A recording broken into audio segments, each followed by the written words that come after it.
Olá!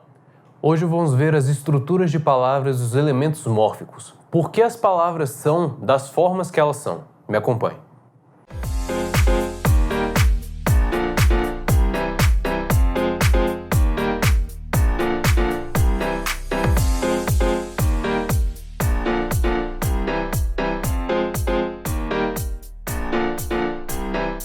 O estudo de hoje vai ser sobre os elementos mórficos, que são os elementos que compõem as palavras, quando da formação das palavras, quais são as partes delas que unem e formam uma palavra só. Nós temos vários elementos na língua portuguesa, alguns deles são mais presentes, outros a gente vai precisar identificar mais. O mais básico deles é o radical, que é a primeira coisa que forma as palavras, e depois vem tudo que fica junto com ele, como por exemplo as desinências, as vogais temáticas, que vamos ver até essa aula, e em outras aulas nós vamos ver os temas, as vogais e consoantes de ligação e os afixos. O radical é a unidade mais básica de uma palavra.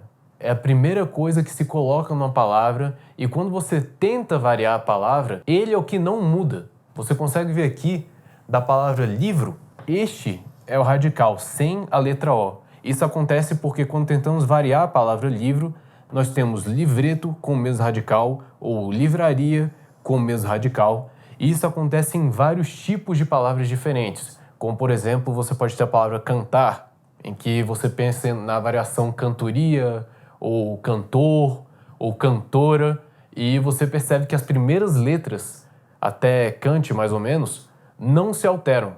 Essas primeiras letras sempre vão representar o radical da palavra. Um detalhe importante é que os elementos mórficos, o estudo da formação das palavras, é um estudo de morfologia. O estudo de onde vieram esses elementos, se você estivesse perguntando aí por que essas palavras são desse jeito, por que esses elementos se juntaram desse jeito, é por causa da história da língua. Os elementos mórficos são o estudo da morfologia e os elementos de que formaram as palavras ao longo da história são o estudo da etimologia das palavras. É por causa disso que não se confunde muito o que é um radical com o que é uma raiz de uma palavra. O radical é um elemento de estudo da morfologia. É feito para a gente saber qual é a unidade básica que a gente começa o estudo da palavra. A raiz é muito parecida, é a primeira coisa que a gente tem para analisar a palavra, da sua origem histórica. Isso é um objeto de estudo da etimologia das palavras. De uma forma ou de outra, no português nós temos radicais que se originaram de origem latina, outros radicais de origem grega, há vários radicais diferentes. Sendo radical essa estrutura mais básica,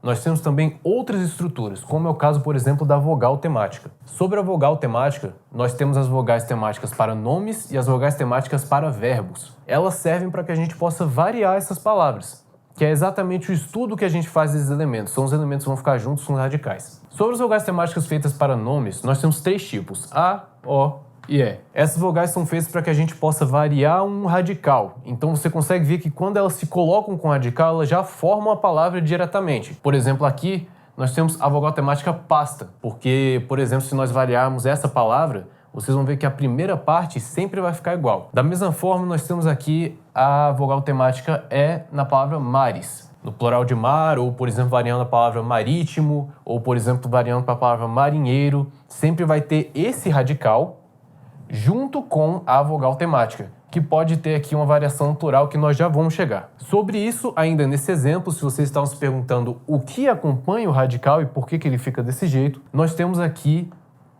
a vogal temática de livro. As vogais temáticas nominais são feitas para alterar esses nomes dessa forma. É claro que nós temos outros elementos também, como é o caso aqui da letra S, que nós já vamos citar, mas a respeito disso nós vamos estudar ainda na próxima aula e nessa aula como as outras coisas se colocam junto com a vogal temática e o radical. Por enquanto, esse é o elemento que fica mais próximo do radical geralmente. Nós temos também vogais temáticas verbais, A, E e I. Elas servem para flexionar, para complementar os verbos. Como nós temos aqui no exemplo, andar, cuja vogal temática aqui é a letra A e vai ficar também junto com a letra R por causa de uma flexão verbal.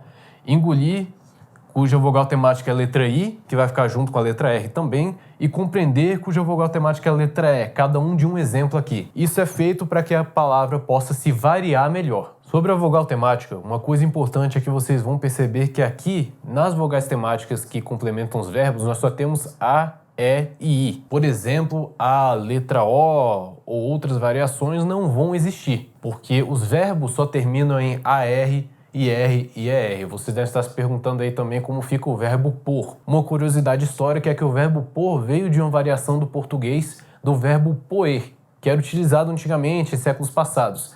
Então ele entra aqui na classe junto com a letra E da vogal temática verbal E. Lembre-se sempre que a vogal temática não se relaciona muito com a noção de gênero da palavra, tudo bem? A vogal temática, principalmente a nominal, é feita mais para poder complementar a palavra. Quem é indicativo de gênero e de número da palavra, na verdade, não é a vogal temática. Esse indicativo é feito pelas desinências. Nós temos dois tipos de desinência, que são a verbal e a nominal, e elas são feitas para dar indicativos diferentes do que a palavra quer dizer. Primeiramente, sobre a desinência nominal, nós temos aqui O, A e a letra S. Por que são essas três desinências? Porque essas três desinências vão indicar, diferentemente, o gênero masculino, o gênero feminino e o plural ou singular de uma palavra, sendo que o singular vai ter ausência do S. Flexionando isso, colocando um nome no exemplo mais prático, nós temos aqui o radical meni terminando na letra N. E isso fica modificado com a palavra. Por exemplo, menino, menina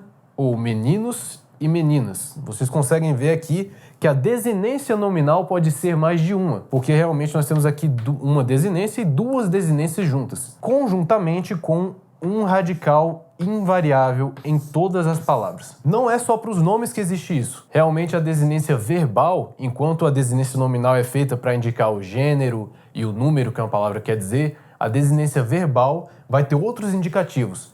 Por exemplo, a desinência verbal pode ser número pessoal, significando o plural singular de um verbo e as pessoas a qual o verbo se refere sendo a primeira, a segunda ou a terceira pessoa. Enquanto a desinência modo temporal vai indicar o modo do verbo e o tempo ao que o verbo se refere. Então, colocando o exemplo prático da desinência verbal, número pessoal, nós temos aqui o exemplo da palavra decoram, ou dançam, por exemplo, que vão querer indicar o plural e vão querer indicar a terceira pessoa. Eles decoram ou eles dançam. Quanto a modo temporal, nós temos aqui o exemplo da palavra comprei, ou da palavra pediu, que são alguns exemplos dos verbos que estão no pretérito perfeito do indicativo, que é feito para poder colocar qual o modo do verbo aqui e qual o tempo do verbo. Bom, para terminar isso, é muito importante dizer, todos esses elementos mórficos, eles se colocam juntos nas palavras também, viu? Aqui tem alguns exemplos mais simples que são feitos para identificar qual é o elemento mórfico mais importante, mas alguns elementos vão ficar juntos em palavras maiores. Nós temos aqui o exemplo da palavra tentávamos, por exemplo, que tem este radical